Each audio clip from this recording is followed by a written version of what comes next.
ఈరోజు మన వాక్య ధ్యానాంశం కన్నీటి ప్రవక్త. ఇర్మియా 9:1. నా తల జలమయముగాను నా కన్ను కన్నీళ్ళ ఊటగాను ఉండునుగాక.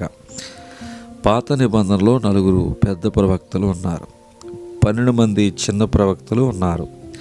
పెద్ద ప్రవక్తల పేర్లు యెషయా, ఇర్మియా, హెస్కేలు, దానియేలు. వీళ్ళు ఎక్కువగా యెషయా, దానియేలు గ్రంథములను ధ్యానించుచున్నాం, కానీ మిగిలిన 2 గ్రంథములను అంతగా ధ్యానించటం లేదు.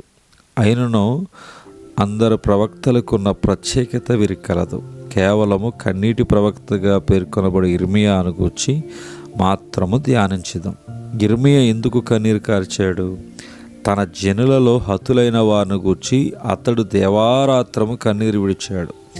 విలాపవాక్యము అనునది ప్రవక్త ఇర్మియా యొక్క విలాపములే.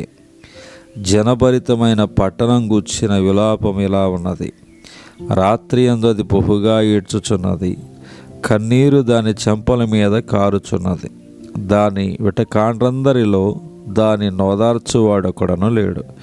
దాని చెలుకాండ్రందరూ దాని మోసపుచ్చిరి, వారు దానికి శత్రువులైరి. విలాపవాక్యములు 1-2. ఇర్మియా ప్రవచనములో ఎన్నో గొప్ప అంశములు కలవు. నా జనులు 2 నేరములు చేసి ఉన్నారు.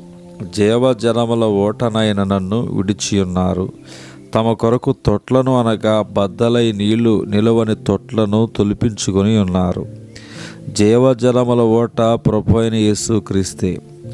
బద్దలై నీరు నిలవని తొట్లు మనుష్యులు కల్పించిన పద్ధతులు.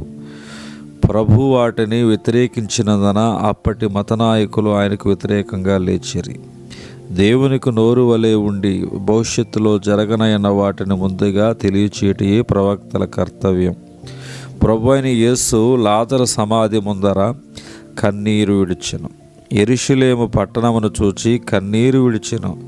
ఈ 2 సందర్భములు అందరికీ తెలుసు, కానీ తెలియని ఒక విశేషమును మీరు పంచుకొనగోరుచున్నాను. యావత్తు ప్రపంచము కొరకు అనగా భూనివాసులందరి కొరకు ఆయన కన్నీరు కార్చెను.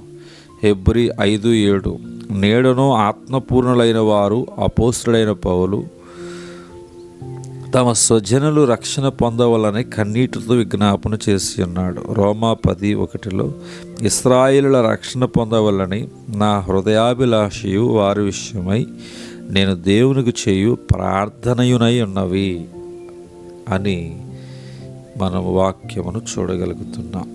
ఈ దిన వాక్యమును దేవుడు మన జీవితంలో బలపరచునుగాక. ఆమేన్.